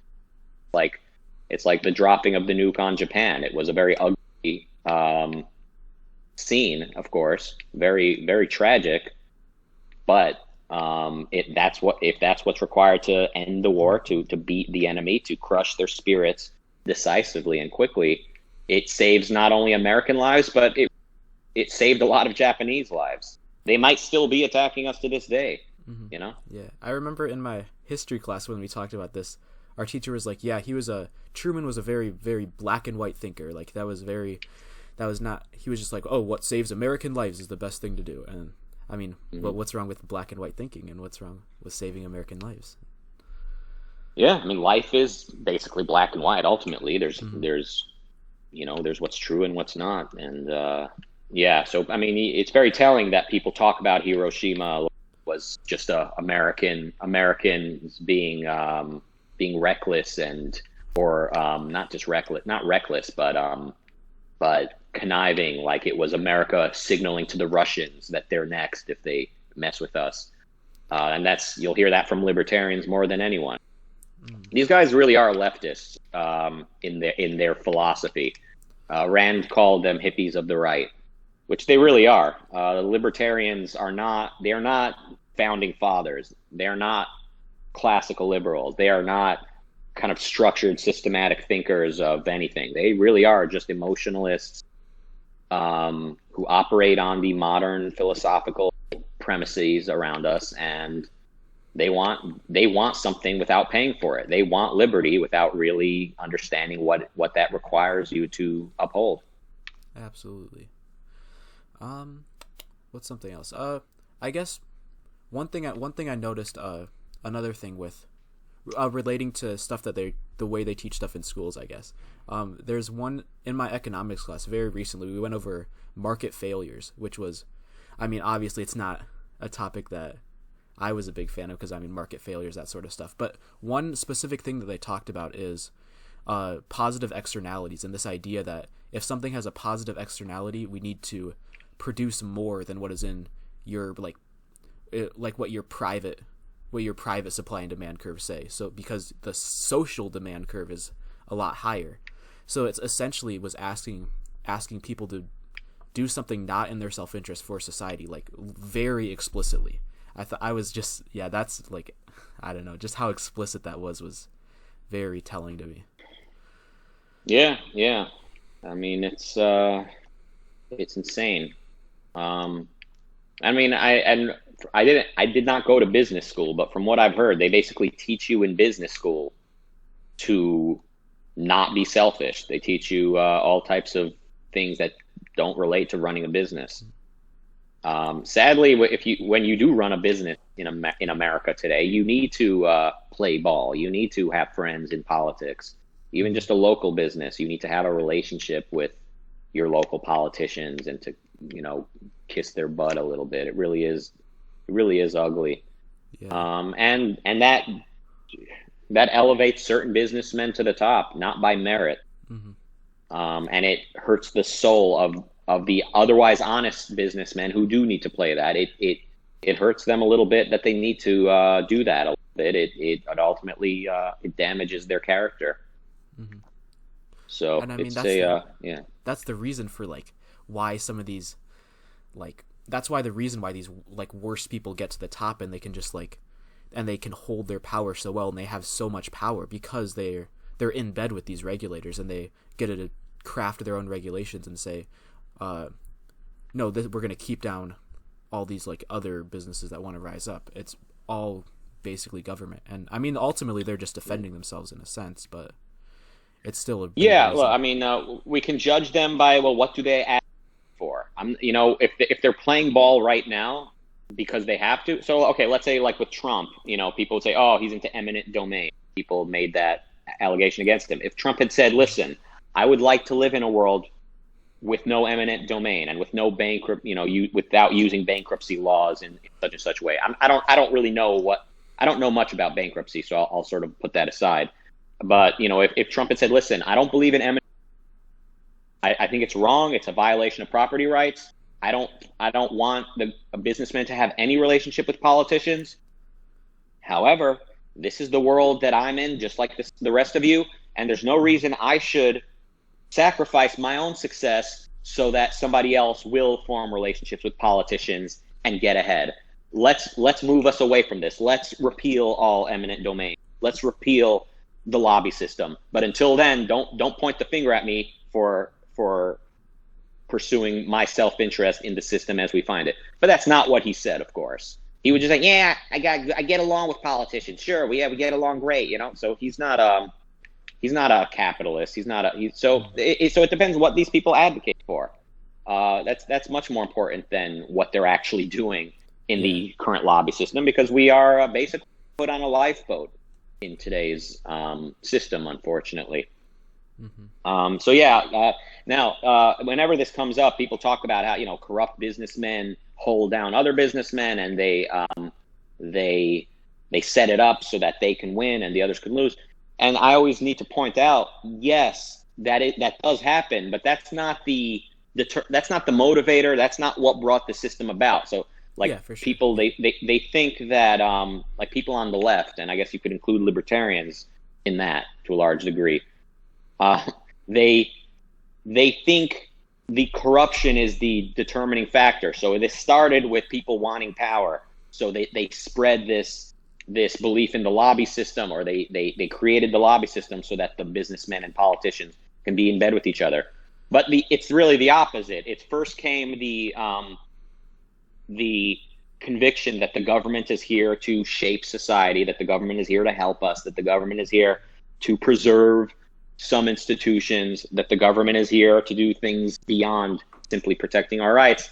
And now that the government's getting involved with this, now it becomes beneficial to form groups and to lobby. And then we get the lobby system. Then we get the government picking winners and losers. And yes, then the corruption is through the roof, through the stars. But that's not what brought this about. So the corruption is but a symptom. And the corruption will be gone as soon as we change the way we think about the purpose of government. Absolutely. Yeah. What's another good topic we could talk about? I don't know. I'm not thinking of anything right now. Anything you want to talk about, or? I don't really know. I guess we just talked to Diego and Kirk on Diego's channel. Did you have fun? Did you have fun with that? Yeah, it was a good time. A bit of an interesting episode, I guess. Sort of. Yeah. Yeah. I was very laid back. I think that's generally how I've always been in large group discussions, essentially. And I guess a lot of times one-on-one too, I'm fairly laid back, but I definitely talk more one-on-one. But in like large groups when people are talking, I don't like interrupting people, I guess. I think I need to just be more willing just to start talking and do stuff. But yeah, that was one thing I took away from that. And then a lot of stuff, like I felt like with that thing that you and Diego were talking about with the cop stuff, I just didn't feel like I had a good answer for that one. It's a difficult thing to think about, because like, what do the cops do in that situation? Because I mean, you do have a duty to protect the other citizens who are like driving those cars too. Like, I mean, it's different than war in that sense, because you're not, like, as you were saying, because you don't have to like defend the rights of citizens of other countries, because I mean, that's the fault of the aggressor, the person who started that war. But like, the idea that you have these cops hiding behind private citizens' cars just doesn't seem the best, putting private property between you and the aggressor. So yeah, I don't know. So I was Yeah, I mean, it's a tough one for me to know. Oh, you're cutting Just out. how much is wrong. You hear me? How are we Yeah, doing? Am I on? You stopped for a while. We're good? Yep. I think a lot of people, they fail to see just how messed up our police system is. Mm-hmm. And this is the result of the lobby system. Maybe not directly the lobby system, but it's the fact that the government's role has not been limited to protecting people and protecting people's rights. So the police's primary purpose in today's world, and for a long time now, has been preventative laws. Basically arresting prostitutes and pimps because those people, statistically, they say are more likely to commit other crimes. Arresting drug users and drug dealers because statistically those people are, I guess, likely to hurt, to break important real laws. Those became the primary purpose of the government. And what does that do to the psychology of a police officer? He doesn't even know what the hell his job is. Job to protect people, or is it to arrest drug dealers and prostitutes? I mean, and then what happens when somebody goes to the police and says, I was just hurt, somebody just harmed me physically? Are the police, is he supposed to investigate this? Well, telling him not to, basically. He's basically being told, yeah, no, don't try to brush this under the rug if you can. And there have been just countless scandals where, like, the police have been exposed for brushing under the rug tons and tons of rape allegations, as well as other types of allegations. And now this brings about a certain sort of package deal that people make. They're saying, oh, so you're saying anytime somebody tells the cops they were raped, that the cops should immediately go arrest the accused and throw him in prison? No, I'm saying they should investigate. If somebody says I was just raped, there is a medical exam they can submit themselves to right away. It's very uncomfortable, and nobody would want to do it right after they were raped. But if they're willing to do it, this is one way to collect evidence. And then the police can look for corroborating evidence. Anyone else who's testifying that they saw what could be a rapist breaking in, whatever it is, look for all the available evidence. And then if it comes down to just he said versus she said, then the prosecutor can decide if he thinks there's enough evidence grounds to prosecute or not. But it never even gets to that point, typically, unless the accuser is the child of a judge, unless the accuser is connected. Very likely the police, they'll take the test and they'll put the rape kit away. And there have been these scandals over the last 10 years where just literally hundreds of thousands of these rape kits are collecting dust off somewhere. They were never sent off to even be tested. And these go back to accusations from like the 70s and 80s and all that. So there's just a endless number of people who have gone to the police. They said, I was just raped. I have some evidence. I am the evidence. There's the name of a shitty HBO documentary called I Am Evidence. But literally, I am evidence. You can, they submit themselves to this very painful process of being tested for DNA, and they cooperate with the police. The first thing the police do is try to shut them up and tell them to go away and call them liars. And they never investigate. So if the purpose of the police is to investigate complaints, to investigate crimes, and to pass it to the prosecutor when appropriate, that's not what the police does.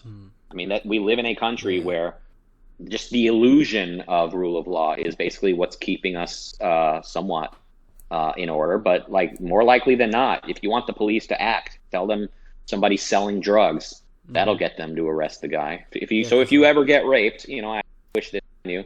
But if you happen to get raped, just go to the cops and say that the rapist has drugs he sold. Yeah. So, yeah, I mean they're just all distracted by by looking for all these drug people that they can't actually focus on the real crimes. You only have a finite amount of resources, only a finite amount of time to devote to solving crimes, and I mean, even in the current system, they have the resources.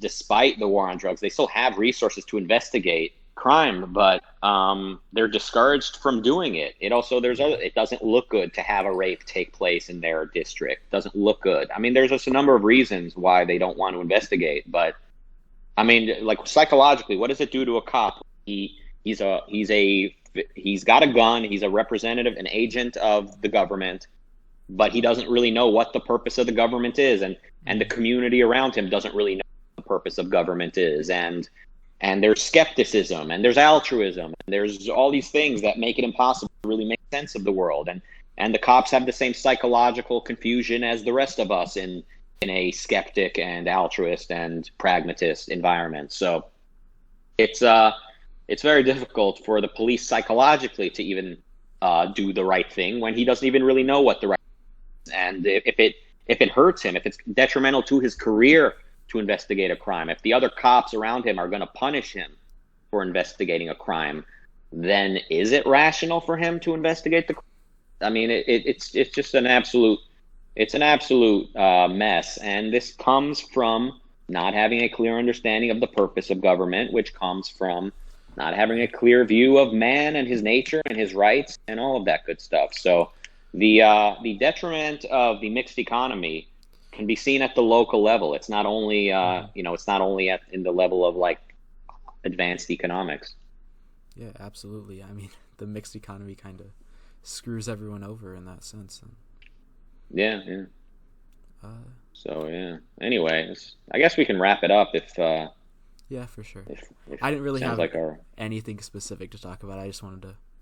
Yeah. No, this is good. It's real interesting. Yeah, it's good stuff. It's interesting. You found Rand because of that interview with Rubin. That's a true honor to have that kind of influence on somebody. I don't know how many others there are like that. I think a few other people have told me that, but often by talking to them further, they're still they won't get rid of their Sam Harris bullshit or their Jordan Peterson stuff and their Trump fans and all these things. Not that voting Trump in of itself makes you a betrayer of objectivism, but being like enthusiastically defending Trump is just absolutely ridiculous. So yeah, I mean, you seem to be an earnest pursuer of truth and of value. So it's really cool to meet you. Yeah, thank you. It's been we meet a lot of Nebraskans here in LA. We have like a handful of Nebraskans. Actually?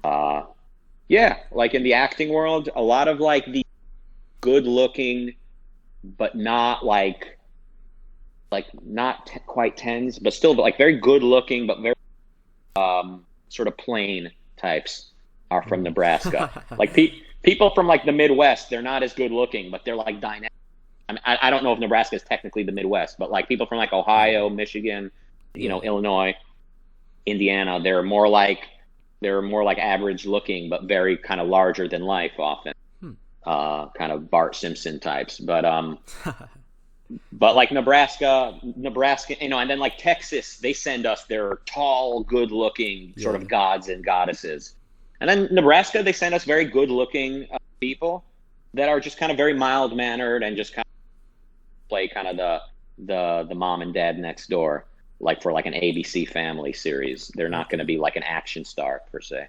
So yeah, very nice. I mean, that's kind of Midwest life, I guess. It's just the whole like settle down, have a family, and live life. Yeah, well, like Ohio is also the Midwest, but they tend to send us like more kind of or I guess crazy. The middle America, like where I'm from, like because I'm actually from South Dakota, but I just came here for college, but yeah. Oh, you're not actually from Nebraska. Yeah, South Dakota. All right, one of the few. There's not many of us in the world. For South Dakota, it's a very scarcely populated place. Mm-hmm. What about North Dakota? I actually just learned that North Dakota has less people than South Dakota, which surprised me. But I thought North Dakota was definitely at war because Fargo's a pretty big city in North Dakota. But is it big? It looks miserable in the movie. It's like, how small is it? It looks small. Yeah, I mean, compared to a lot of other places, I don't know. Sioux Falls is the biggest city in South Dakota, though. That's where like 2/3 of the population of South Dakota is, which is very nice. Oh, but well, how about that? Yeah. Cool. Well, anyway, good talking to you. I'm looking forward to seeing more content from you, and hopefully seeing you grow and maybe someday teach me some philosophy. I really would like to see some of these young people I'm inspiring actually become like, you know, I shouldn't say academics, like they need to have their career in academia, but I mean, let's face it, I'm not really, you know, I'm not the biggest bookworm. I'm not the biggest, academic. So I'd love to see the next generation of philosophy teachers, you know, actually be once upon a time the spawn of my, heck yeah, expositing objectivism. Wouldn't that be great? You, I mean, that's the goal eventually, but I got a long way to go. Yeah. I'm still very early on. It is. That is true. A lot of integrating to do. Well, at least you know you have a long way to do. Usually, I'm suspicious of people that are like out there talking about objectivism in the early stages. But like, I can tell you're excited to talk about it, and you're speaking about it in the language of wanting to understand it and sort of exploring these ideas with a certain curiosity. And that's, you know, I think that's normal. I mean, it's healthy, and that a lot of healthy people go through that and want to do that. So, you know, you have my support. Yeah. Thank you. There you go. That's the purpose of this channel, just talking more, because I know, especially early on in like high school and times, I was like, I hated myself because I couldn't talk as much as I wanted to. Essentially, I was like, God, just like say what you want to say, and I think that's definitely a big motivation for this channel, and a big motivation for talking to people in general. But yeah, for sure. Yeah, well, that's good. Well, I'll mirror this on my, and we'll get you a handful of new people. They'll be sure to let you know if they think you made an error, but you know, I mean, investigate. That's the goal. Don't just take their word for it, because there's a lot of stupid people in this little community. There's a lot of very dumb people. Believe me. That I'm like Trump. Believe me. Okay. that I can promise you. There's 3 absolutes: death, taxes, and stupid people in the circles of the internet that we're of course now a part of. Oh yeah. All right. Well, good talking to you, huh? Yeah, it was nice talking to you too. Nice to meet you. Happy holidays, and stay black. Yeah. Heck yeah. All right. All right. Catch you later. See ya. All right. Peace. Peace.